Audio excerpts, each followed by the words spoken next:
Good morning everyone, all the students of LBC of class 8. Everybody good morning. Today we teach our class 8 subject SST, topic history, the chapter first, rise of modern Europe. So let's start about this topic. We also read our previous class, some of geography part and some of civics part. आज क्या ना हम लोग history का एक lesson पढ़ेंगे. History का जो आप लोग का पहला लेसन है, rise of modern Europe. Rise of modern Europe इतिहास बहुत डिफिकल्ट है, फिर भी आप लोग को पास में अपने तरीके से कुछ पेश करूंगा. ठीक है. Rise of modern Europe topic का नाम क्या है ना, राइज ऑफ मॉडर्न. राइज मतलब ग्रो, ठीक है ना. मॉडर्न यूरोप, आधुनिक यूरोप. यूरोप आधुनिक रूप में कैसे करके ग्रो हुआ, इसके बारे में. तो हिस्ट्री के टॉपिक बोलने से पहले मैं हिस्ट्री का कुछ सम पार्ट में जाऊंगा. आप सबको पता है व्हाट इज हिस्ट्री. हिस्ट्री किसको बोलते हैं? एनीथिंग्स, the past event, anything which gives us a lot of information about past time, है ना. उसको हम लोग इतिहास बोल सकते हैं. यानी अतीत का जमाने में कैसे कोई भी चीज जो कहना हम लोग को अतीत के बारे में कुछ इंफॉर्मेशन देते हैं, उसको कहना इतिहास किया जाता है. और दो पार्ट में डिवाइड किया है इतिहास का नॉलेज के हिसाब से, प्री हिस्ट्री और हिस्ट्री. हिस्ट्री मीन्स मतलब कहना जिसके बारे में हम लोग को नॉलेज ऑलरेडी हम लोग को मिल गया, जिसके बारे में हम लोग नॉलेज ले चुका है, उसको बोलते हैं हिस्ट्री. प्री हिस्ट्री जिसके बारे में क्या ना हम लोग को नॉलेज अभी तक नहीं मिला, उसको क्या बोलते हैं? Prehistory. ठीक है ना. सेम है अगर according to time duration. Time duration के ऊपर हिस्ट्री को तीन पार्ट में डिवाइड किया जाता है, ancient, medieval and modern. Our this chapter rise of modern Europe यानी लास्ट स्टेप में आ गया. मॉडर्न यूरोप कैसे करके डेवलप हुआ, कैसे करके राइज हुआ, मॉडर्न यूरोप का क्या चीज, कैसे यूरोप आगे बढ़ने लगा, ये सब के बारे में. ठीक है ना. Mainly modern Europe rise on the base of renaissance. तो फर्स्ट ऑफ ऑल क्या हम लोग जाएंगे कैरेक्टरिस्टिक्स ऑफ मॉडर्न यूरोप, यानी characteristic of modern age. Modern age का क्या कैरेक्टरिस्टिक है जिसके हिसाब से क्या ना यहाँ पर बताया गया है राइज ऑफ मॉडर्न यूरोप. जब एंशिएंट मिडीवल कवर करने के बाद जब मॉडर्न एज में आ गया, इतिहास का मॉडर्न एज में आ गया, तब इंसान का मन में क्या ना कुछ कुछ सोच आ गया, जिसके हिसाब से क्या ना मॉडर्न एज का कुछ कैरेक्टरिस्टिक्स बताया गया है. फर्स्ट ऑफ ऑल क्या ना reasoning thing. During modern age time, जब मॉडर्न एज आ गया, मॉडर्न एज के टाइम क्या ना पीपुल का मन में ये सोच आया, उन लोग जो कुछ अपने आसपास देख रहा है उसको अपने तरीका से लेंगे, लेकिन with a reason, with a proof, with a scientific knowledge. तो उन लोग जो कुछ चीज वो क्या ना विश्वास करेंगे, ये क्या ना रीजनिंग थिंग के द्वारा. ये क्या ना मॉडर्न एज का एक मेन कैरेक्टरिस्टिक है. सेकंड थिंग क्या ना humanism. What is humanism? Humanism मतलब क्या ना इंसानियत.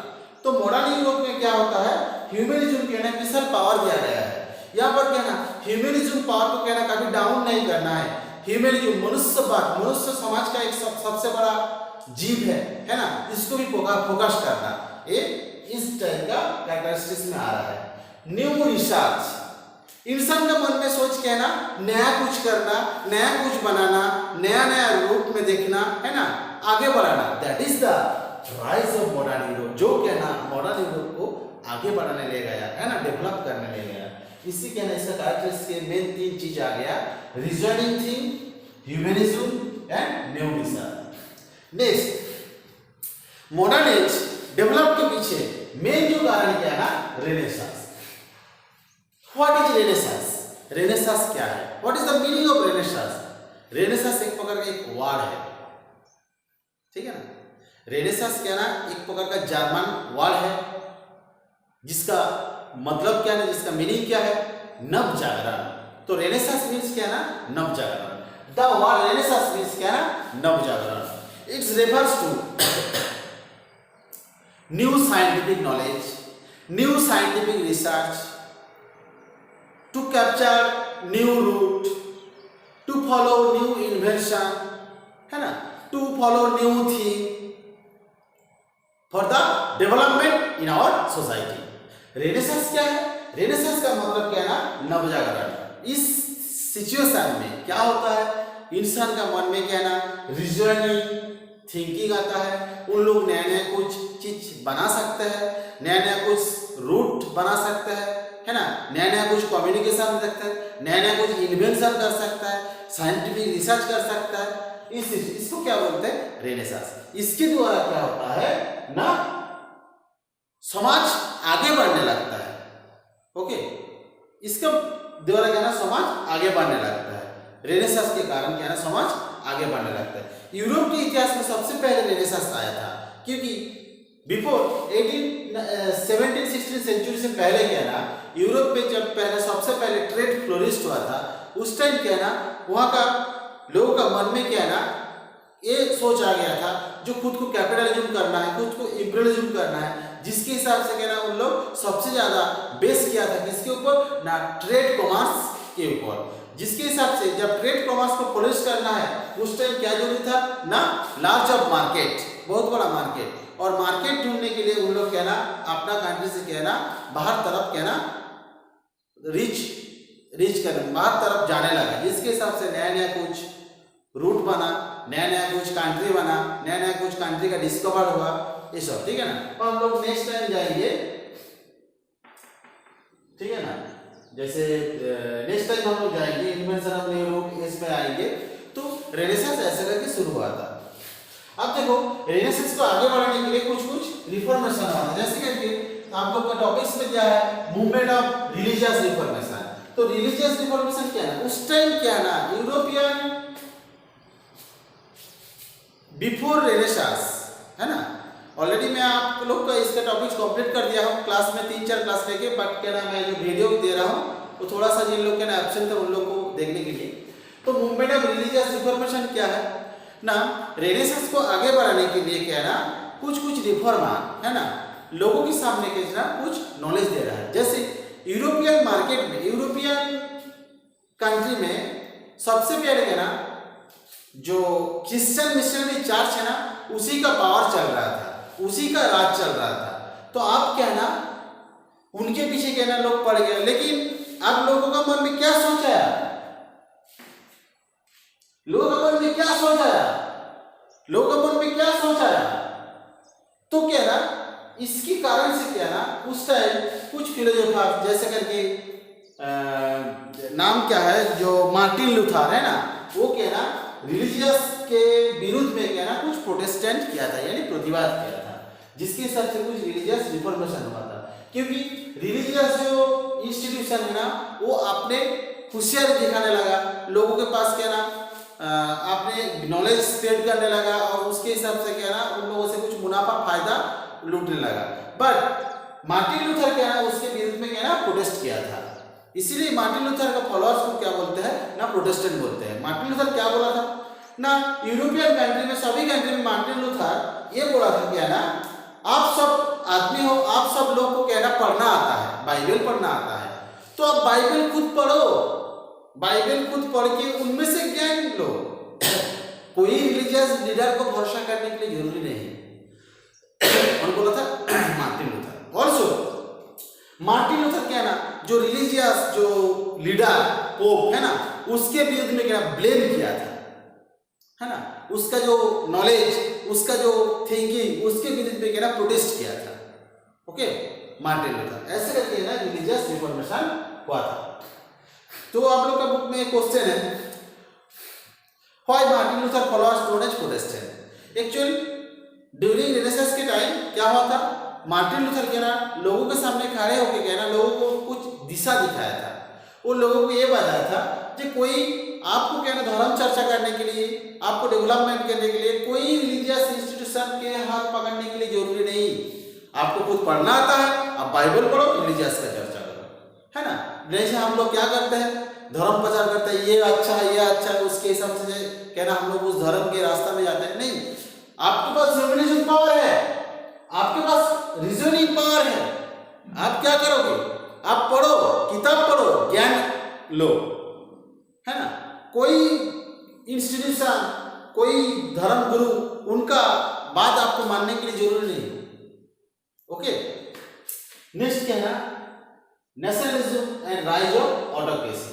धीरे धीरे क्या हुआ, यूरोप के बाजार में क्या ना जब रेनेसांस ग्रो होने लगा, इस टाइम क्या ना, जो पहले क्या ना यूरोप में क्या ना जो रोमन कैथोलिक चर्च और जो पोप, इन लोग अपना राज दिखाया था। अब क्या ना धीरे धीरे लोगों के सामने लोग क्या ना यूनिटी बन गया, है ना, उन लोग को विरोध में अपोज करके क्या लोग एक यूनिटी बना लिया, जिसके हिसाब से क्या नेशनलिज्म एंड ऑटोक्रेसी एक रॉयल आ गया। एक पर्टिकुलर जियोग्राफिकल लोकेशन में जहाँ पे क्या ना लोगों का कस्टम सेम है, लोगों का भाषा सेम है ना, लोगों का जो बातचीत भाव बिहेव है ना सेम है, ऐसी एक एरिया लेके क्या ना एक किंगडम बन गया, एक राजवंश बन गया, है ना, जिसको क्या ना ऑटोक्रेसी रूल आ गया, तो राजवंश का राजा बन गया। ऐसे करके यूरोप मतलब रेनेसांस के टाइम क्या ना एक ऑटोक्रेसी रूल आ गया। नेक्स्ट हम लोग आएंगे trading between Europe and Asia. तो ड्यूरिंग रेनेसांस के टाइम सबसे पहले क्या ना जो ट्रेड फ्लोरिस्ट हुआ था वो यूरोप और एशिया, यूरोपियन कंट्री के साथ एशियन कंट्री के साथ बीच में क्या ना ट्रेड फ्लोरिस्ट हुआ था, है ना। उन लोग क्या ना जो सेलिंग करते थे gold, precious stone etcetera etcetera, और यहाँ से कुछ ब्रॉड खरीदते थे भी, है ना, स्पाइसेस वगैरह इंडिया से। तो ट्रेडिंग कैसे करके ट्रेडिंग जो हुआ था एशिया यूरोप के जो ट्रेड रिलेशन ये बहुत पुराना का है, ठीक है ना। ये ट्रेड रिलेशन की तरह क्या क्या हुआ, इन्वेंशन ऑफ न्यू रूट, कैसे ना देखो, जब क्या ना यूरोपियन कंट्री एशियन कंट्री के साथ क्या ना ट्रेड रिलेशन के लिए आने लगा, उस टाइम क्या ना उन लोग ट्रेड रिलेशन के लिए, ट्रेड करने के लिए आने के लिए एक नया नया रास्ता बनाया। कोई स्थल पथ में यानी लैंड सरफेस में रास्ता बनाया, कोई समुद्र सरफेस में रास्ता बनाया। इसके हिसाब से ड्यूरिंग रेनेसांस के टाइम में ना बहुत कुछ डिस्कवर हुआ, जैसे करके अमेरिका एक जो कंट्री है इसके बारे में हम लोग को पता कौन किया था ना, क्रिस्टोफर कोलंबस। उसके हिसाब से बताया जाता है who discovered America, Christopher Columbus. Actually क्या ना अमेरिका एक कंट्री है, वो ऑलरेडी है डिस्कवर, यानी वो जो कंट्री है उनको हम लोग के पास नॉलेज दिया कौन, क्रिस्टोफर कोलंबस। क्योंकि बिजनेस पर्पस में कहना वो जब क्या ना सी रूट पकड़ के जाने लगा, कोई भी एक नया नया कुछ कंट्री नया नया प्लेस ढूंढने लगा, उसके हिसाब से अमेरिका मिला। सेम इंडिया, है ना, इंडिया में भी क्या ना सबसे पहले इंडिया को डिस्कवर किया था, एक मिनट,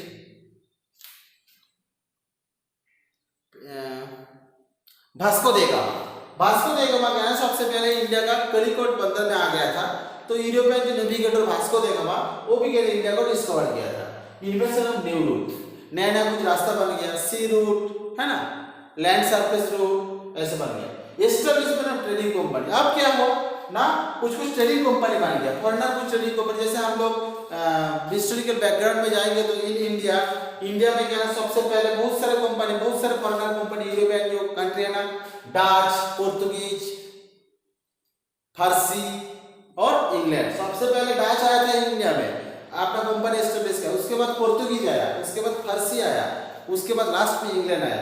अब इंग्लैंड आगे गया ना, यहाँ पर क्या ना अपना सब कंपनी एस्टेब्लिश किया है, जैसे करके क्या ना कम से कम कंपनी एस्टेब्लिश करने के बाद क्या ना उन लोग यहाँ पर राज करने लगे, जिसके क्या बनता है एक प्रकार में कॉलोनियलिज्म किया जाता है ना, एक प्रकार में क्या बोलते हैं कॉलोनियलिज्म। तो व्हाट इज कॉलोनियलिज्म क्वेश्चन आ सकता है, when a powerful country ruled there over on a weaker country, है ना, जब एक शक्तिशाली समताशाली कंट्री कोई भी लोअर कंट्री यानी कमजोर कंट्री के ऊपर अपना ताकत दिखाएंगे, वहां पर कॉलोनी ताकत दिखाएंगे, उसको क्या बोलते हैं colonialism. Okay, establishment trading company. अब क्या ना जो ट्रेड रिलेशन हुआ था यूरोप और एशिया के बीच में, इसका रिजल्ट क्या हुआ था, यूरोप और एशिया के बीच में जो ट्रेड रिलेशन हुआ था उसका रिजल्ट क्या था। फर्स्ट ऑफ ऑल क्या ना इकोनॉमिक इफेक्ट, इकोनॉमिक इफेक्ट में क्या हुआ ना, पहले जब ट्रेड रिलेशन हुआ था उसमें क्या ना कॉइन के द्वारा चल रहा था। अब क्या ना ट्रेड रिलेशन के द्वारा क्या ना बहुत फॉरेनर कंपनी आ गया, इंडिया में आके क्या हुआ, यहाँ पर क्या ना कुछ बैंक बनाया, बैंक का सिस्टम आ गया, ऑनलाइन प्रोसेस आ गया, अभी तो ऑनलाइन प्रोसेस आ गया, तो बैंक सिस्टम आ गया इकोनॉमिक में जो डेवलप हुआ। और क्या ना इकोनॉमिक में और क्या ना कॉइन एक्सचेंज होने लगा, इकोनॉमिक में क्या होना कॉइन एक्सचेंज होने लगा। In Europe economic system of trade and industry flourished in the Midvale period, gold and silver became the economic transaction. तो सबसे पहले गोल्ड और सिल्वर के द्वारा ट्रांजैक्शन का काम चल रहा है। Now new trade centre came up such as London and Bristol. तो नया जो ट्रेड सेंटर आ गया लंदन से, there are increase in the number of bank और प्रोवाइड कैपिटल फॉर ट्रेड। तो क्या ना उन लोग क्या ना बैंक प्रोवाइड किया, बैंक एस्टेब्लिश किया जो क्या ना कैपिटल प्रोवाइड करने के लिए, है ना। अभी भी हम लोग इकोनॉमिक इफेक्ट में देखेंगे तो जैसे डिफरेंट कंट्री का जो मनी का वैल्यू होता है वो डिफरेंट होता है, जिसके हिसाब से क्या ना जो करेंसी होता है ना वो अलग होता है। सेंट्रल बैंक ऑफ मतलब रिजर्व बैंक ऑफ इंडिया में क्या ना वो करेंसी चेंज होता है। ओके, ये हमारा इकोनॉमिक इफेक्ट। तो क्या इकोनॉमिक इफेक्ट में क्या होता, पहले जो हुआ था वो क्या ना सिल्वर, ब्रोंज, है ना, गोल्ड कॉइन के द्वारा मनी एक्सचेंज हुआ था। अभी क्या ना बैंकर सिस्टम आ गया। सोशल इफेक्ट, सोशल इफेक्ट क्या है ना, due to industrialisation, due to trade relation, our society are divided three part, upper class, middle class and lower class. Upper class का लोग क्या है ना इंडस्ट्री का जो मालिक है, उन लोग का एम क्या है ना, हमेशा उन लोग का एम क्या है ना, मोर एंड मोर प्रॉफिट, है ना, earn more and more profit. उन लोग का धंधा क्या है, हमेशा ज्यादा से ज्यादा इनकम। मिडिल क्लास में क्या है, मिडिल क्लास में जिन लोग हैं उन लोग बैंकर, बार्बर, क्लार्क है, कंप्यूटरिस्ट, मैशिनिस्ट, जो मिडिल क्लास का जो लोग है ना ऑफिशियल जो काम करने वाले हैं, इन लोग के मिडिल क्लास का बिल्कुल है।